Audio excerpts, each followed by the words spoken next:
참으로 주님께서 오늘도 화창한 날씨를 주시고 저희에게 밝은 마음을 주시고 아이들의 웃음소리를 듣게 하시니 감사합니다. 하나님께서 참으로 주관하시고 빚으시는 모든 우리 삶과 인생이 참으로 늘 이러한 밝은 빛으로 가득하게 하시기를 간절히 기도합니다.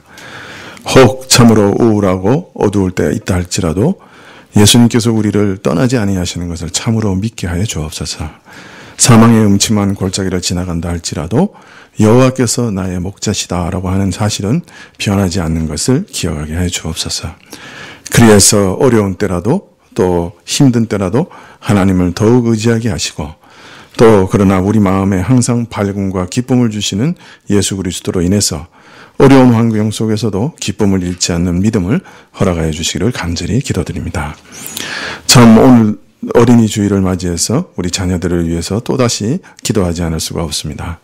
우리 자녀들을 주님께서 붙들어 주시고 참으로 예수 그리스도를 알게 해 주십시오. 매일 듣는 말씀을 참으로 흘려듣지 않게 해주시기를 간절히 기도하고 이 말씀들이 자녀들의 마음에 참 깊은 영향력을 끼치고 참 십계명을 돌판에 새기셨던 그 하나님의 손가락이 아이들의 심령 속에 하나님의 사랑과 은혜와 구원을 새기시기를 간절히 기도합니다. 저들의 마음을 인도해 주시고 앞날을 인도해 주시고 또 결혼하여 그 가정을 떠날 때까지 주님께서 가정에서 복음으로서 양육받게 하시고 참으로 항상 건강을 지켜주시며 그 가운데 악에서 보호하시기를 간절히 기도드립니다.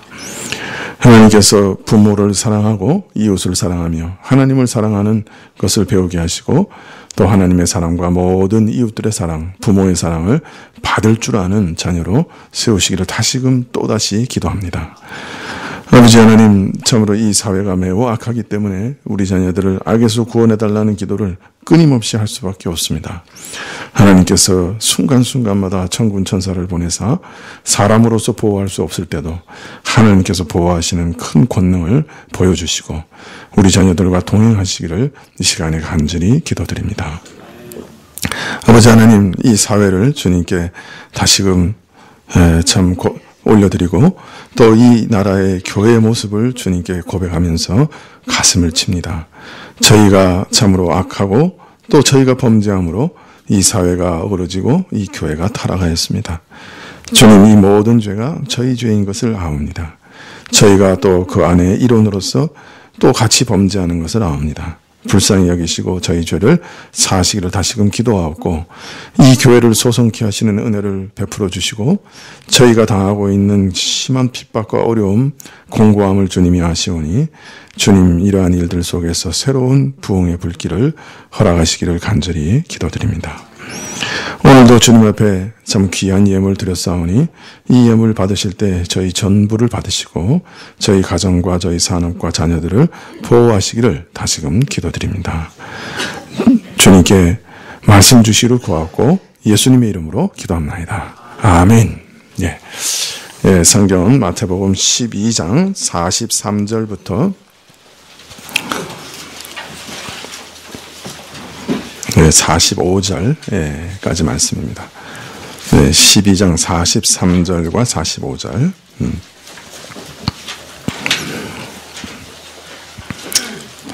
마태복음 12장 43절부터 제가 봉독해 드리겠습니다. 더러운 귀신이 사람에게서 나갔을 때 물 없는 곳으로 다니며 쉬기를 구하되 얻지 못하고 이에 가로되 내가 나온 내 집으로 돌아가리라 하고 와보니 그 집이 비고 소재되고 술이 되었거늘 이에 가서 저보다 더 악한 귀신 7을 데리고 들어가서 거하니 그 사람의 나중 형편이 전보다 더욱 심하게 되느니라. 이 악한 세대가 또한 이렇게 되리라. 내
네, 고맙습니다. 예. 오늘 말씀이 어린이 주일에 합당한가 좀 생각을 많이 해봤습니다. 다음 주일 말씀이 어린이 주일 말씀으로 딱 좋은데, 그래서 본문을 바꿀까 생각도 했는데 또 연속성이 있어서 바꾸지는 못했습니다. 여하튼 이번 주일과 다음 주일 연속해서 또 어떤 면에서 가족에 대한 말씀이기도 하니까 잘 들으시면 좋겠습니다. 예수님께서 자신이 구약의 모든 선지자와 제사장 그리고 왕보다 크신 자라 하고 선언하셨죠. 사실 이 선언은 우리가 생각하는 것보다 더 신비하고 더 놀랍고 더 대단한 선언이라고 할 수 있습니다. 다른 말로 말하면 구약의 모든 선지자와 제사장과 왕들은 이 참 원형 되신 예수님의 모형에 불과하다 하는 것을 예수님 가르쳐 주신 것이죠. 예수님께서 사실은 구약의 모든 선지자와 제사장과 왕들의 본체였습니다. 예. 구약의 모든 선지자와 제사장과 왕은 오실 그리스도의 예표요 모형이었던 것 뿐이죠. 그들이 그렇게 보여주고 싶었던 원형이 바로 오셨던 거죠, 이 땅에. 예, 그분이 바로 예수님이십니다. 그러므로 구약을 읽을 때 우리는 그 모든 제사장, 선지자, 또 왕들을 앞으로 오실 진정한 선지자, 제사장, 왕이신 예수님의 모형으로 읽을 줄 알아야 합니다. 그런데 이렇게 읽을 때 조심해야 될 게 있습니다. 그게 뭐냐면 구약의 이들 삼중직을 얻은 사람들이 항상 그리스도의 모형으로 등장하는 것은 아니기 때문입니다.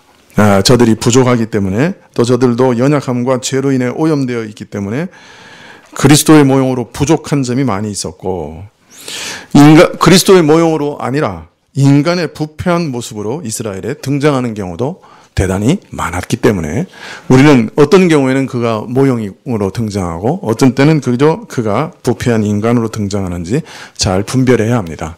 다윗의 경우는 참 가장 모범적인 왕으로서의 모형으로 등장하지만 그러나 그가 밧세바를 범하고 참 사람으로 지을 수 있는 모든 죄를 한꺼번에 짓는 그 순간에는 그리스도의 모형이라고 볼 수가 없겠지요. 요나 같은 경우도 자신의 불순종으로 죄로 인해 3일간 물고기 뱃속에서 죽음을 경험하였습니다. 이런 경우는 물론 부패한 인간의 죄로 인한 그 불순종에 대한 징계라고 볼 수 있을 것입니다.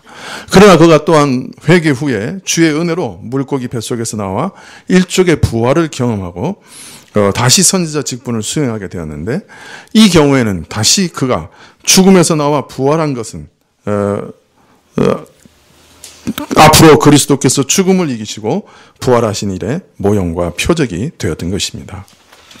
그래서 이 요나는 자신의 죄로 인한 죽음을 당하였지만 그 죽음에서 다시 부활하여 선지자 직분을 훌륭하게 수행한 그 일에 있어서는 그리스도의 죽음과 부활을 미리 보여주는 모형과 표적이 되었다고 할 수 있는 것이죠. 참 요나에서 아무런 설명이 없는데도 이것이 나의 죽음과 부활에 대한 표적과 모형이라고 말할 수 있는 것은 예수님께서 모든 선지자의 참된 원형이시기 때문에 그렇게 말할 수가 있는 것이죠. 예수님께서는 자신의 부활을 요나의 표적이라고 그래서 말씀하셨죠. 이처럼 예수님께서는 구약의 삼중직을 자신의 예표요, 모형으로 인식하고 계셨던 것이죠. 우리는 예수님을 삼중직을 가지신 메시아 그리스도이심을 참으로 믿어야 한다라고 지난주에 말씀드렸습니다. 이것이 우리 믿음의 정령 중요한 요소다. 우리는 예수님을 하나님의 아들이요 그리스도시다라고 믿고 있습니다. 그런데 그 그리스도는 어떤 그리스도시냐? 바로 삼중직을 가지신 참 선지자요, 참 제사장이요, 참 왕이신 그리스도라 그렇게 고백해야 되는 것입니다. 그리고 더하여 말씀드리기를 예수님께서 이 삼중직을 가지신 분으로 행동하실 때 이 직분이 하나하나 나누어져서 나타나는 것이 아니라 항상 예수님의 사역에 녹아 있었고 이 삼중직은 서로 분리되어 드러나지 않았다. 그렇게 말씀을 드렸습니다. 예수님을 나를 가르치는 선생으로 또는 내 영혼을 구원하는 구원자로만 믿어서는 안 되며 예수님을 내 모든 삶과 선택의 왕으로서, 결정의 왕으로서 모셔야 된다고 하는 이유도 예수님 자신이 이렇게 분리되지 않으시기 때문에, 삼중직이 우리도 예수님을 믿을 때 이처럼 예수님을 따로따로 분리해서 믿어서는 안 됩니다.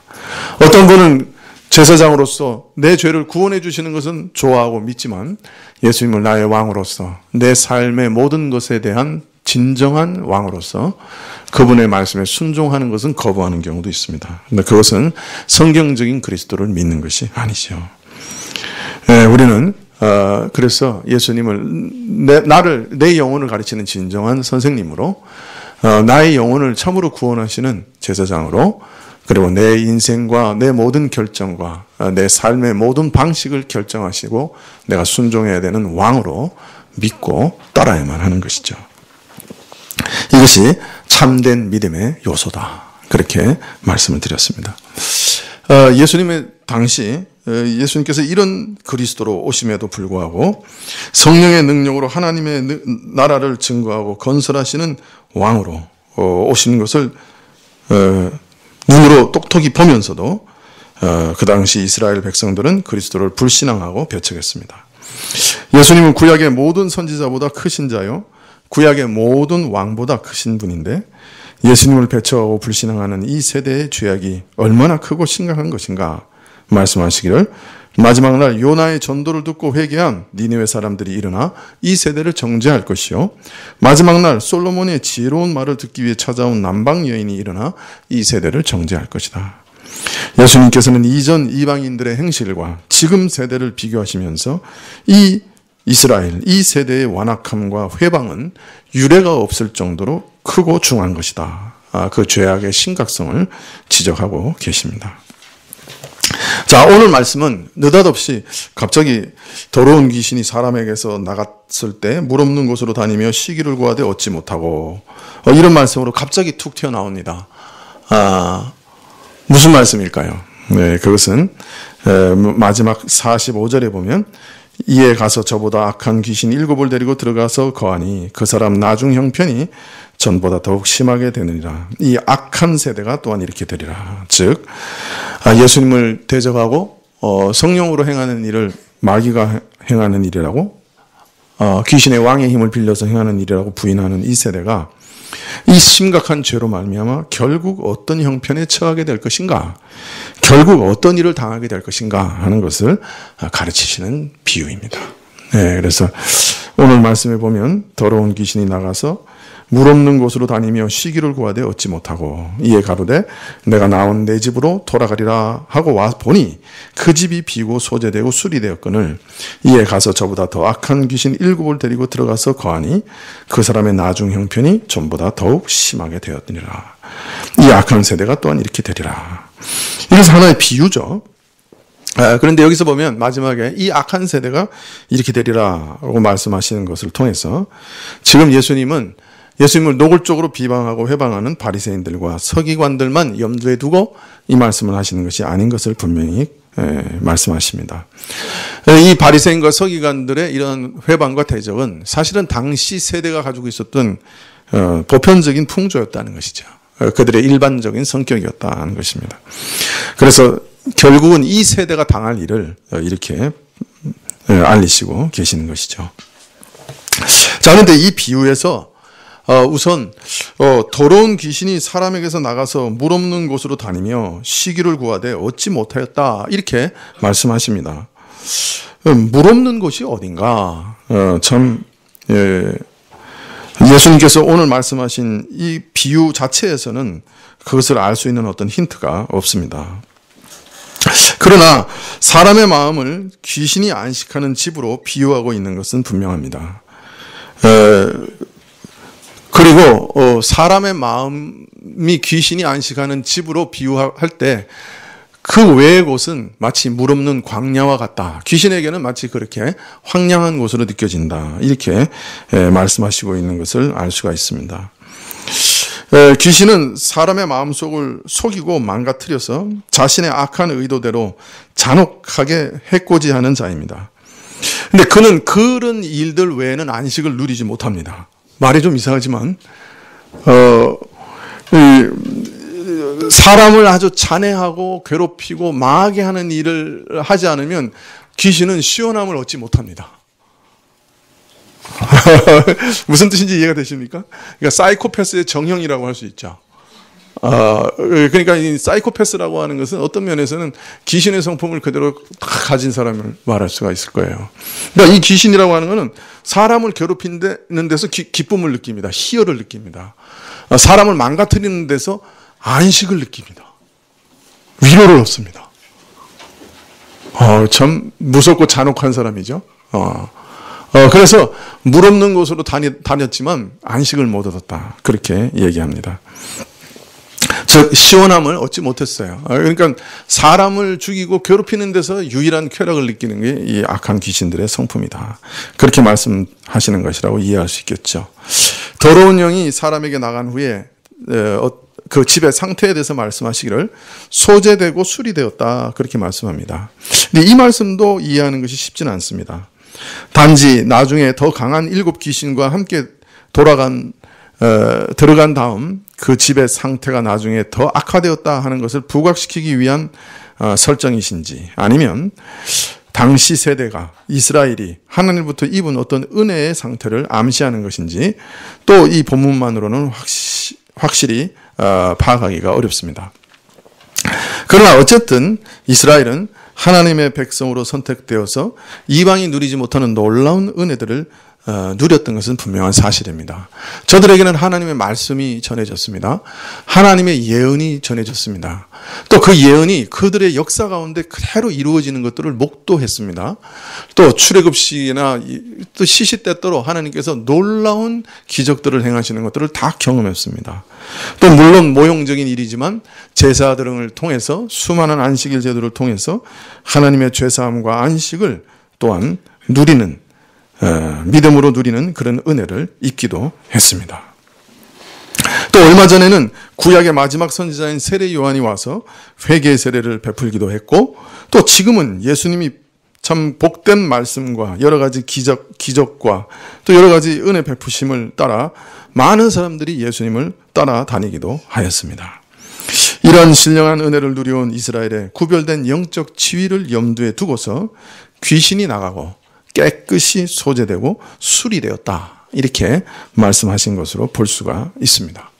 즉 사람의 마음이 깨끗하게 청소되고 수리되었다. 그렇게 말씀하신 것이죠. 자, 그런데 지금 예수님께 오셔서 성령으로 마귀의 일을 멸하시고 이스라엘에게 약속된 천국을 이루시며 자신이 누구신지 자신의 진정한 실체를 알리고 계십니다. 그런데 이스라엘은 오히려 이것을 이 성령의 손가락으로 마치 가르치시는 것 같은 분명한 역사를 마귀의 역사로 부정하고 거부해버렸습니다. 천국은 성령께서 마귀의 일을, 죄와 사망의 일을 멸하시고 의와 참된 생명의 일을 이루시는 가운데 모든 사람들 마음에 임하는 것인데, 이런 예수님의 역사를 거부한 이스라엘은 이제 마치 빈집과 같이 되었습니다. 귀신이 이전에 나온 집으로 돌아와 보니 마침 집이 비어 있었습니다. 이 말씀은 이스라엘이 하나님을 버리고 예수 그리스도를 버리고 떠남으로 이제 이스라엘은 마치 주인 없는 집, 아무도 지키지 않는 빈집과 같이 되었다는 말씀입니다. 그리고 또 그 집은 소재되고 수리되어 깨끗하여졌으므로 더러운 영은 그 더러운 성품을 따라 이 깨끗한 것을 보지 못했습니다. 그래서 회방하고 더 더럽히기 위해서 자기보다 더 악한 귀신 7을 데리고 들어왔습니다. 그래서 이스라엘 가운데 분탕질을 하니 이스라엘의 형편은 이전보다 더 악해질 것이 뻔한 것이죠. 즉 그리스도를 거부한 이스라엘을 기다리는 것이 무엇이었습니까? 저들이 그렇게 간절히 기대했던 천국은 저들에게는 사라지고 결국 더 흉악한 귀신들에게 지배당하는 어둡고 무서운 역사만이 남게 되었던 것이죠.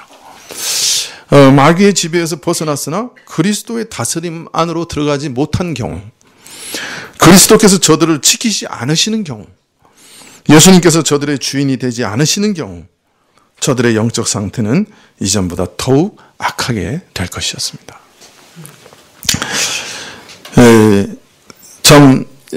예수님을 거부한 이스라엘은 영적으로는 완전히 하나님과 차단되었습니다. 그래서 그리스도의 복음과 하나님의 교회를 그 누구보다도 극악하게 대적하고 핍박했습니다. 또 그 이스라엘의 역사 자체도 완전히 망하게 됐죠. 한 30년이 지나지 않아서 이스라엘 사람들은 자신들을 지배하고 있던 로마의 반역을 일으켰습니다. 한동안 한 3년 동안은 저 갈릴리 지역까지 회복해서 모든 이스라엘을 다 회복한 것처럼 보였죠. 그러나 무서운 로마 군대가 들이닥쳤습니다. 처음 벌어진 전투에서 4만 명이 죽고 7천 명이 포로로 잡혔습니다. 그리고 예루살렘이 로마군에 포위당하기 시작했습니다. 6월절이 다가왔습니다. 전 세계에서 수많은 사람들이 예루살렘으로 몰려들어서 6월절 순례를 위해 도착했습니다. 그러나 아무도 로마 군인들이 지금 포위하기 시작했으니 위험하고 예루살렘으로 들어가서는 안 된다고 말리는 사람이 없었습니다. 그저 로마 군인이 포위하는 과정에서도 이스라엘 사람들은 예루살렘으로 몰려들어가 6월절 순례를 시작했습니다. 그래서 보통 예루살렘에 있었던 인구보다 5배 이상의 사람들이 예루살렘에 몰려들었다고 요세푸스는 기록합니다. 로마 군인들의 포위가 완성됐고 로마 군인들이 참 성벽을 공격하는 공성기를 가지고 성벽 밑에 이른 다음에 항복해서 나올 것을 종용했습니다. 이스라엘 백성들은 거부했죠. 그래서 그 이후로 고난 가운데 탈출하는 사람들은 로마 군인들이 다 십자가형에 처하겠다고 엄히 경고했습니다. 공성전이 시작됐고 몇 개월간의 치열한 전투가 벌어졌습니다. 사람들이 그 와중에 예루살렘 바깥으로 탈출하는 일들이 있었습니다. 예루살렘 공성전이 끝날 때까지 예루살렘 바깥에 서 있었던 십자가의 수가 10,000개에 이르렀다고 기록하고 있습니다. 예루살렘이 완전히 멸망할 때 그 당시에 죽은 사람이 110만 명, 포로로 잡혀간 사람이 97,000명. 참, 아니, 원자탄이 터진 것도 아닌데, 110만 명이면 어마어마한 것이죠. 근데 더 아이러니컬한 것은, 로마 군에 직접 죽은 사람보다 서로가 서로를 죽인, 내전으로 죽인 사람이 더 많았어요. 그리고, 충분한 식량을 확보했던 예루살렘 성인데, 항복하지 않은 사람들이 많아지니까 그것을 막기 위해서 오히려 식량을 불태워버렸어요. 그래서 굶어 죽은 사람이 더 많았어요. 나중에 예루살렘 성전에 들어가서 로마 군인들이 반란군을 공격할 때 피가 얼마나 흘렀는지 말발굽에 이르는 정도로 피가 흘렀다고 그렇게 기록이 남아 있습니다. 포로로 잡혀간 97,000명도 많은 사람들은 원형 경기장에서 맹수들의 밥에 던져졌습니다. 카이사라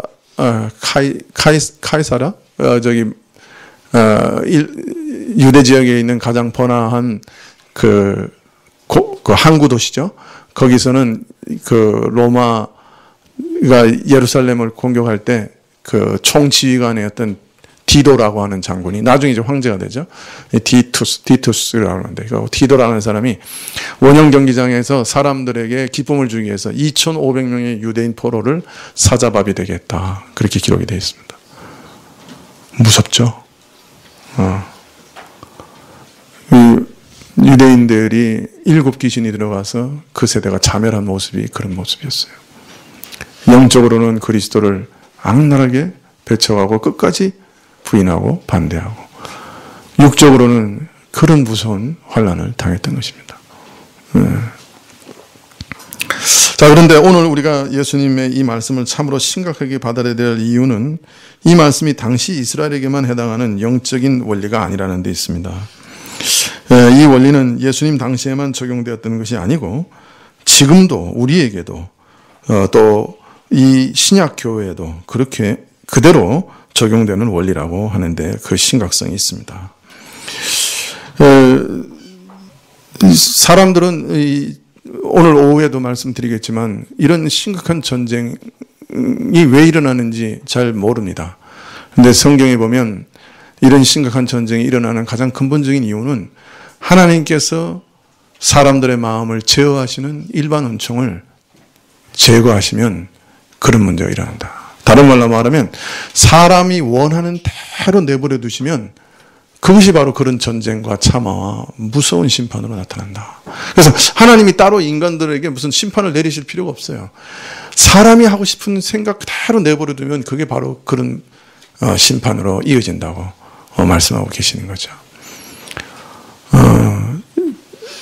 사람이 하고 싶은 대로 내버려 두신다는 말은 무슨 말일까요? 사람 마음속에서 충동과 시기심과 미움과 참 경쟁의식을 일으키는 악한 영적인 세력들의 그 역사를 그냥 내버려 두신다는 거예요. 그것을 이 땅에서 어떤 면에서는 여론과 일반 종 가운데 제어하시고 또 제어하시지만 어떤 가운데는 그냥 내버려 두실 때도 있다는 거예요. 그러면 어떻게 됩니까? 사람들 마음속에 가득 찬 것이 서로 미워하는 마음이요. 저것이 나를 인정하네. 저 나쁜 놈. 내가 이렇게 억울한 일을 당했으니 내가 77배로 보복하리라. 야, 저게 우리 이익을 저렇게 뺏어가. 저 가만 놔두면 안 되겠다. 이런 마음들이죠. 우리가 늘 품는 마음들이죠. 그런데 그 품는 마음대로 그냥 내버려 두시면 어떻게 됩니까? 제어하지 않으시고. 그게 일어나는 게 전쟁이죠. 그것이 사람과 사람과의 전쟁은 사회적 분쟁으로 일어나겠지만은 나라와 민족 간의 전쟁은 무서운 전쟁으로 일어날 수밖에 없겠죠.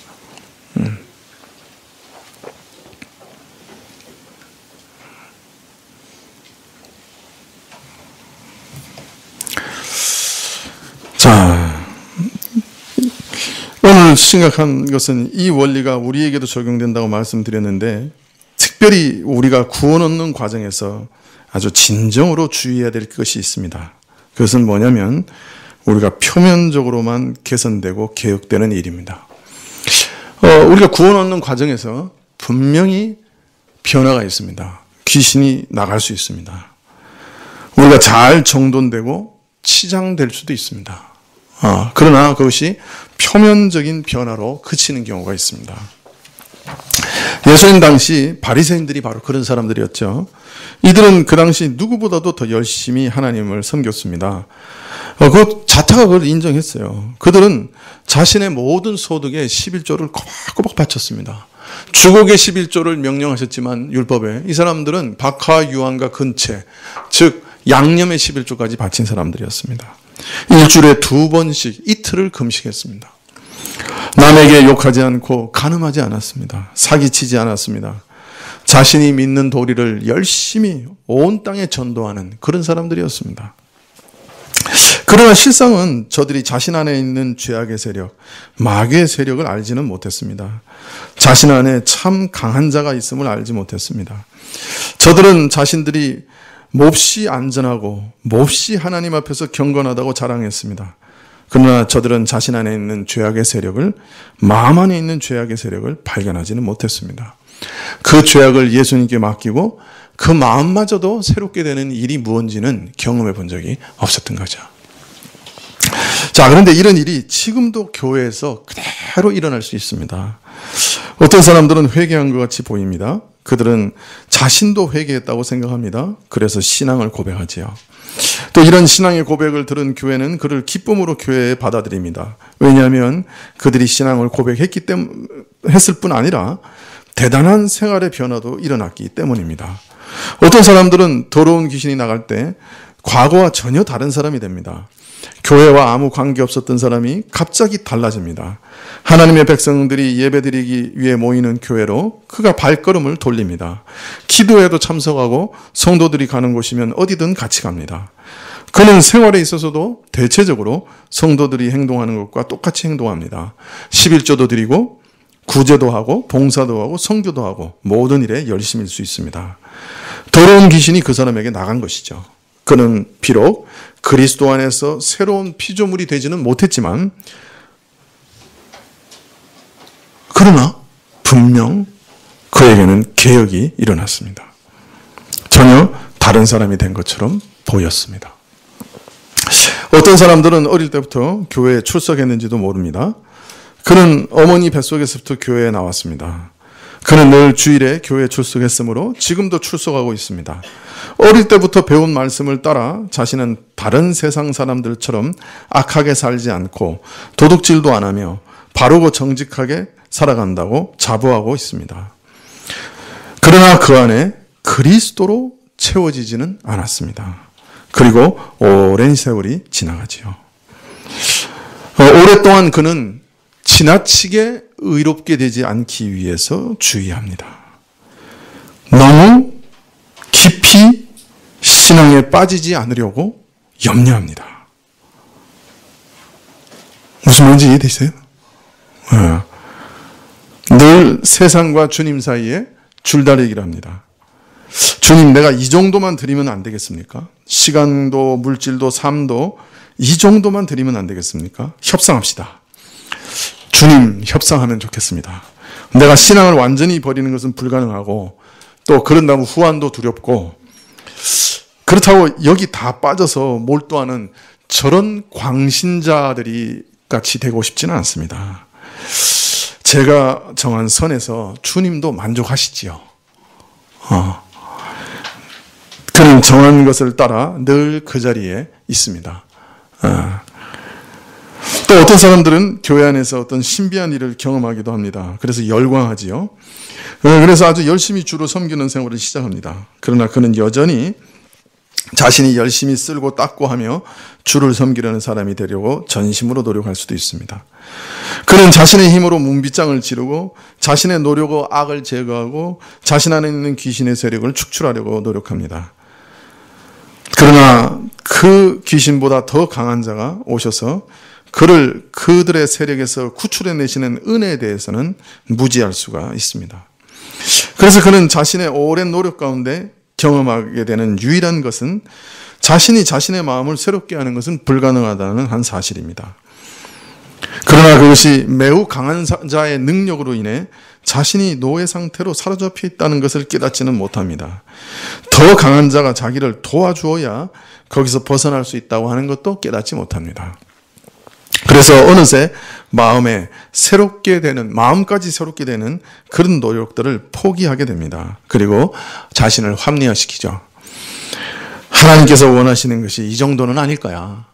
마음속에서부터 음란한 생각을 버리라고 하시는 이 정도는 아닐 거야. 그거는 그냥 그러면 좋다 하는 말이지 그걸 지금도 하라는 말씀은 아닐 거야. 어떻게 사람이 사람을 미워하지 않고 늘 사랑할 수 있겠어? 어떻게 사람이 늘 사람을 용서할 수 있겠어? 그거는 그렇게 하면 좋다는 얘기지만 꼭 그렇게 하라는 얘기는 아니실 거야. 예.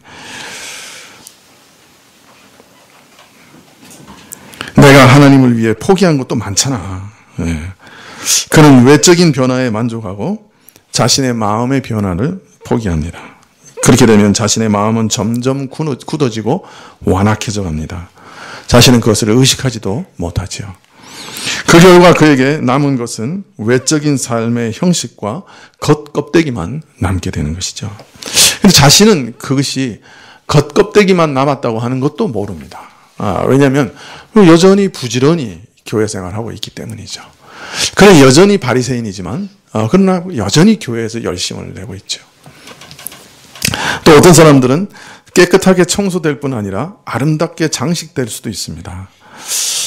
어떤 사람들은 자선으로 자신을 장식하기도 하고 다른 때는 긴 기도로 자신을 장식하기도 합니다. 열심으로 장식하고 경건으로 장식합니다. 여러분은 열심 있는 신자들을 발견할 수도 있습니다. 그들은 십자가만 봐도 감동되어서 뜰 듯이 기뻐하면서 동시에 은밀하게 여자들과 간음 생활을 합니다.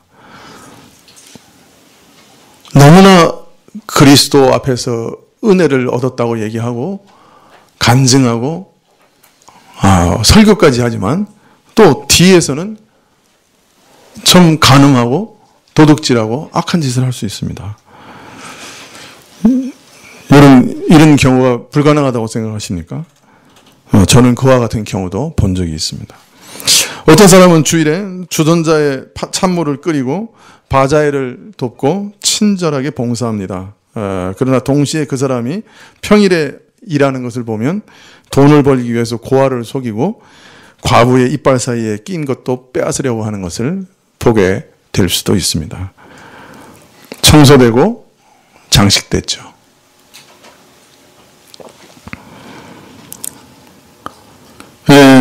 이들은 교회에서 매우 우아하고 세련된 사람으로 드러날 수도 있습니다.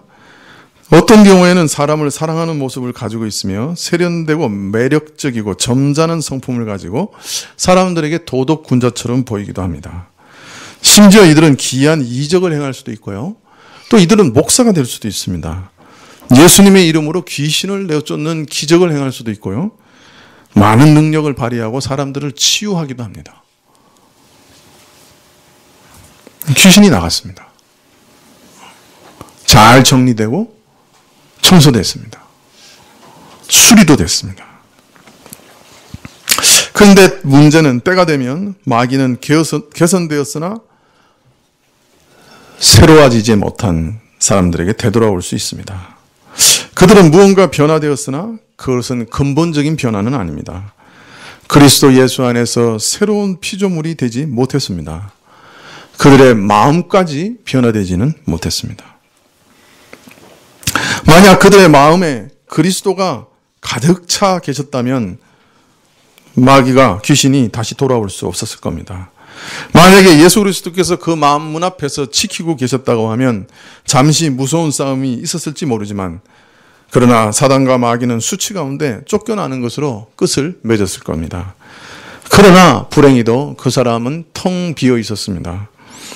그러므로 그는 조용하게, 마귀는 조용하게 자기의 지배권을 되찾았던 것이죠. 자, 이런 경우에 저들 안에 있는 것이 무엇인지 그 정체가 드러나는 날이 오기도 합니다. 심지어는 어떤 경우에는 그 추문이 세상의 매스컴으로 퍼져나가서 그 자신과 또 교회의 모습이 온 세상에 드러나기도 합니다. 이것은 개인의 모습일 수도 있고 교회의 모습일 수도 있는 것이죠. 지금 한국 교회를 또 온 신문지상을 채우고 있는 추문들은 아마 가장 근본적인 원인이 어디에 있느냐 따져보면 여기 있을 겁니다. 잠시 귀신이 나갔던 거죠. 그리고 잘 정리되고 청소된 거죠. 근데 어느 날 다시 돌아와 보니 주인이 없었어요. 개선되었지만 참된 변화는 아니었죠.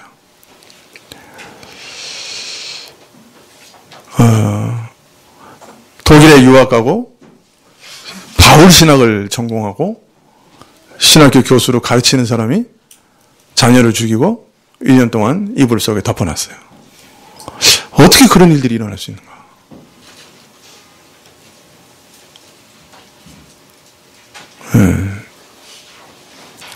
잠시 정돈됐던 거죠. 청소됐던 거죠. 그러나 그리스도께서 선지자와 제사장과 왕으로 그 심령 속에 주인으로 자리 잡고 있었던 것은 아니죠. 그 이후에 어느 순간 7 귀신이 들어갔죠. 이전보다 더 못하게 됐죠. 그것이 그 원인이라고 할 수 있습니다. 가장 밑바닥에 있는 깊은 원인이죠. 한국교회가 지금 온 세상에 추문을 날리고 있습니다. 그죠? 교회의 신뢰도는 그 어느 종교보다 떨어져 있습니다. 요새는 당신 뭐 하는 사람이요? 라고 물을 때, 목사입니다. 하고 말하기가 창피합니다. 목사입니다. 라고 말하면서 저쪽에서는 목수입니다. 라고 듣기를 바랍니다. 그 정도가 됐습니다. 왜 이렇게 된 거죠? 저는 여기 가장 깊은 원인이 있다고 생각합니다. 잠깐 개선된 것이죠. 귀신이 나갔죠. 하나님의 은혜를 받았죠.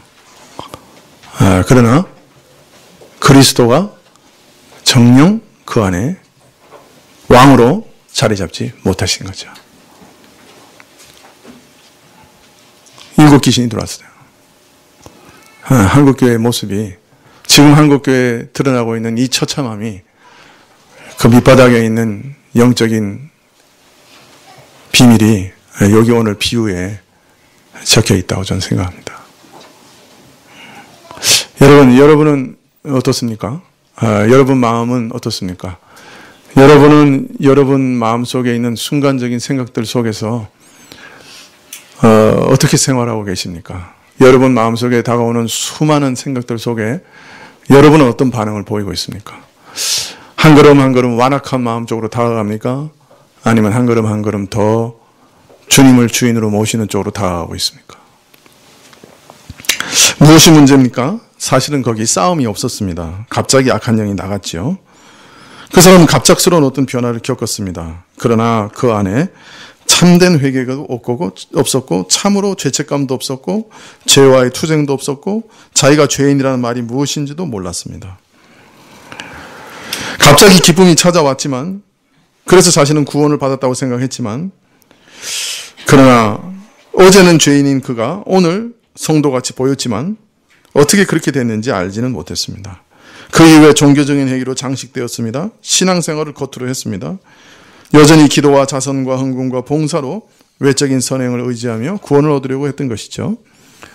그러나 예수님을 자신의 구주로, 자신의 왕으로, 자신의 하나님으로 자신의 마음에 모시고 순종하지는 않았습니다. 사실 예수님을 왕으로 모시는 일은 정말로 힘듭니다.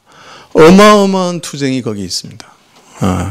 그러나 예수님이 우리 마음에 찾아오시면 그 순간부터 우리에게는 그런 전쟁이 일어납니다.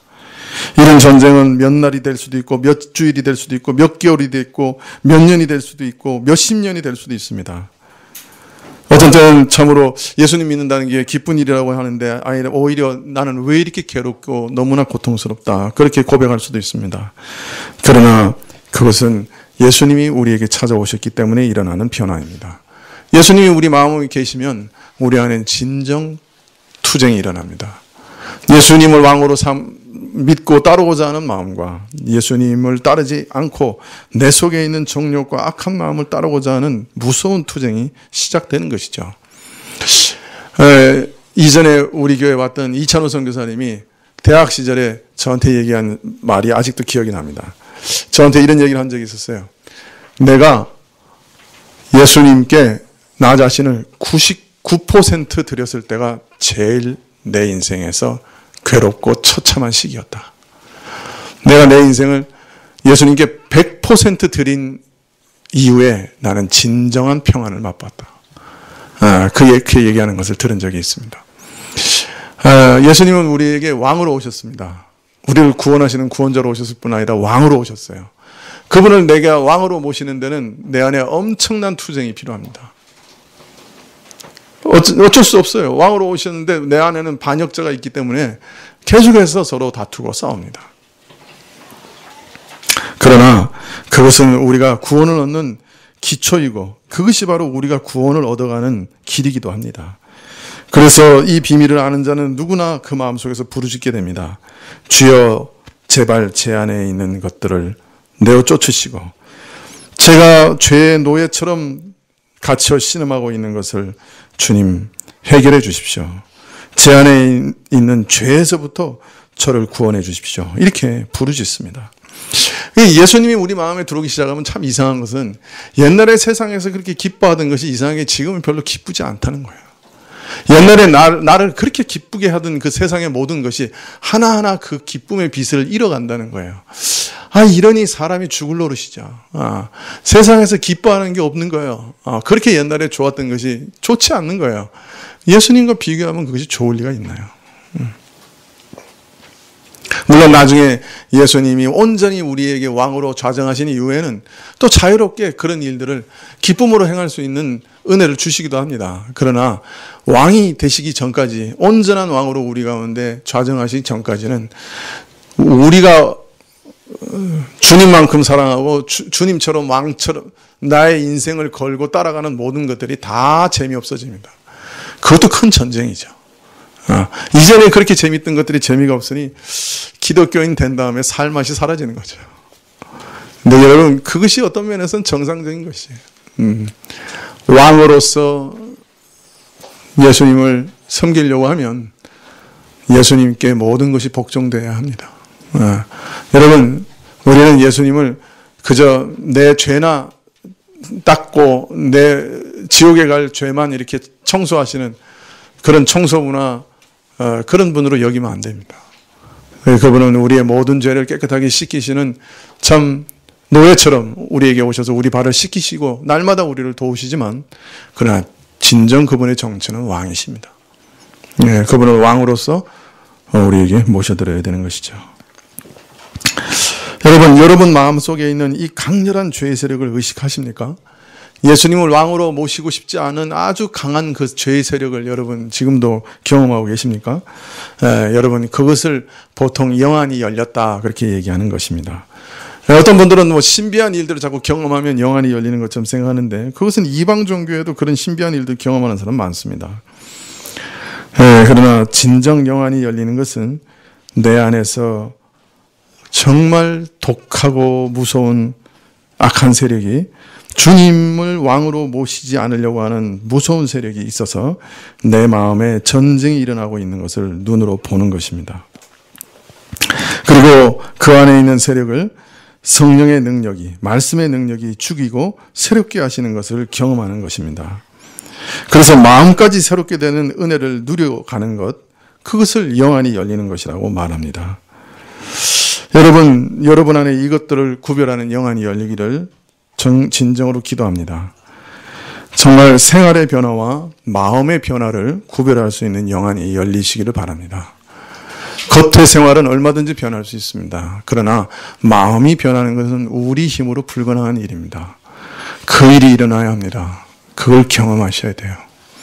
마음이 변화되는 거예요. 또 개선되고 개혁되는 것과 완전히 새롭게 되는 것을 구별하시기 바랍니다. 표면적으로 개선될 수 있습니다.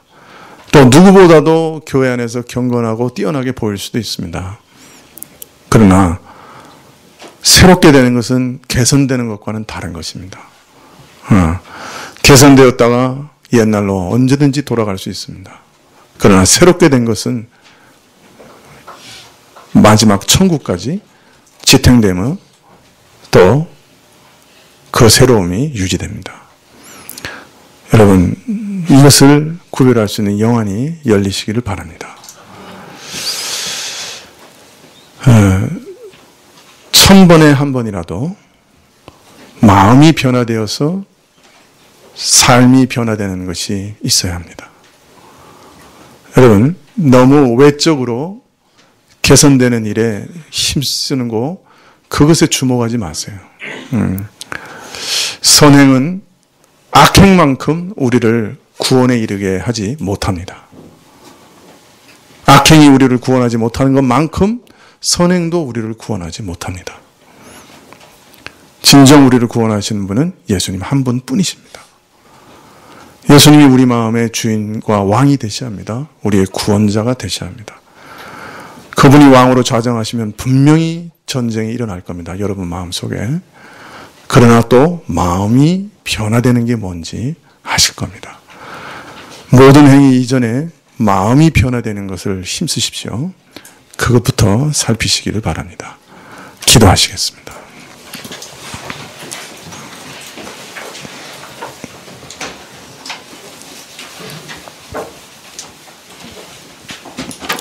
주여, 언제 우리가 거룩한 것을 좋아한 적이 있습니까? 음란하고 더러운 것을 좋아하고 참으로 빼앗는 것을 좋아하지 주는 것을 좋아한 적이 있습니까? 미워하고 원수 맺는 것을 좋아하지 용서하고 용납하고 긍휼히 여기는 것을 좋아한 적이 있습니까? 그러나 예수님의 은혜를 얻은 자들은 그것을 좋아하게 되는 줄 믿습니다. 그것이 옳다고 여길 줄 믿습니다. 그렇게 되지 못하는 것을 마음 아파하고 가슴을 치며 회개하며 영적으로 싸우는 일이 있을 줄 믿습니다. 주여, 우리에게 이런 것이 무엇인지 알게 해주시고 경험하게 해 주옵소서. 예수님의 이름으로 기도합나이다. 아멘. 네. 찬송 102장 찬송하시겠습니다.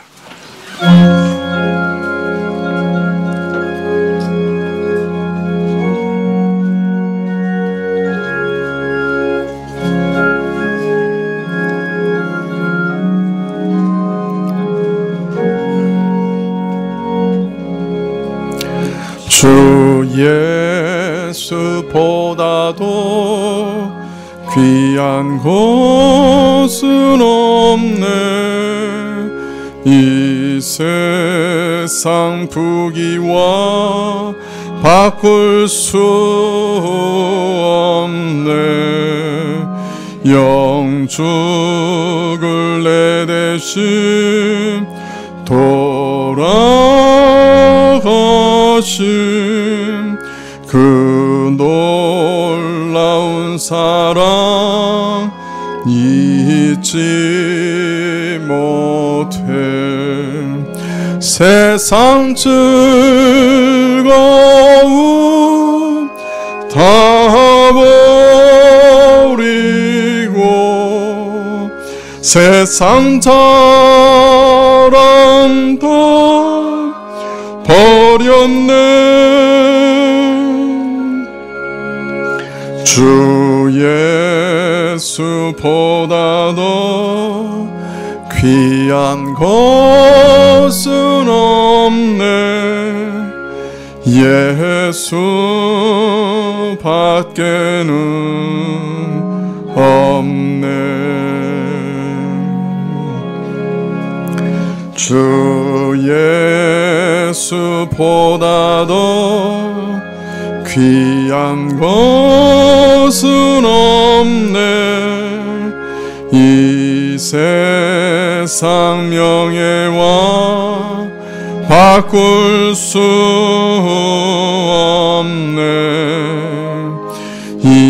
이전에 즐기던 세상 일도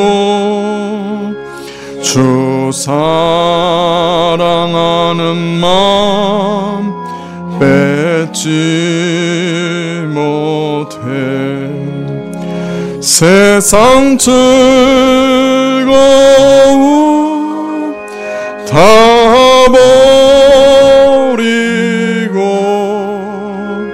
세상 자랑 다 버렸네. 주 예수보다 더 귀한 것은 없네. 예수 밖에는 없네. 주 예수보다 더 귀한 것은 없네. 이 세상 행복과 바꿀 수 없네. 유혹과 핍박이 몰려와도 주 섬기는 내 마음 변치 못해. 세상 즐거움 다 버리고 세상 자랑 다 버렸네. 주 예수보다 더 귀한 것은 없네. 예수 밖에는 없네.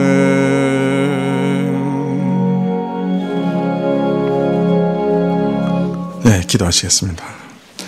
지금은 우리 주 예수 그리스도의 은혜와 하나님 아버지의 그 크신 사랑과 이 은혜와 사랑을 깨닫게 하시고 누리게 하시는 성령님의 교통하시고 역사하심이 참으로 마음까지 생각까지 감정까지 새롭게 되는 그 은혜를 구하면서 하나님께서 그 은혜를 주실 때까지 구하기를 작정하며 머리 숙인 주의 백성들 위해 지금부터 영원까지 함께 계실지어다. 아멘.